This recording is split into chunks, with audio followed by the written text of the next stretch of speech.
नमस्कार शेतकरी बांधवांनो, आपण आपल्या पेरूला फॉर्म घातले आहेत आणि आपल्या पेरूला फॉर्म घालून कमीत कमी 2 ते 3 दिवस झाले आहेत.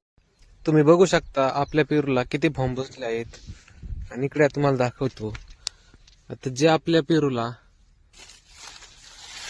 आता चांगले फॉर्म आहेत आणि इथं आता ही समजा बारकी कळी आहे, ही कळी अशी ठेवायची नाही, ही तोडून टाकायची, कारण की हिला मोकार बळ जातं.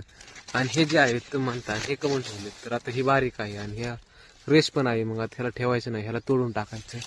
असे बारीक बारीक ठेवलेले आहेत फळं, कारण की त्यांचा फॉर्म गळून जातो आणि आपण नुसते मोठाले फळ पाहूनच त्यांना फॉर्म घातलेला आहे. त्यामुळे तुम्ही पण बी लक्ष देऊन मोठाले फळांनाच घालायचं, लय बारकाली घालायचं नाहीत आणि 5 महिने पूर्ण झाल्याच्या आत घालायचे नाहीत. जेव्हा 5 महिने पूर्ण होते तेव्हा घालायचं, तोवर एकाही फळाला फॉर्म घालायचं नाही, कारण की आपण घातली की ते लय गळून जातात. ते बघू शकता तुम्ही, आम्ही किती फळ ठेवलं आहे मागं, बऱ्यापैकी फळ ठेवलं आहे मागं.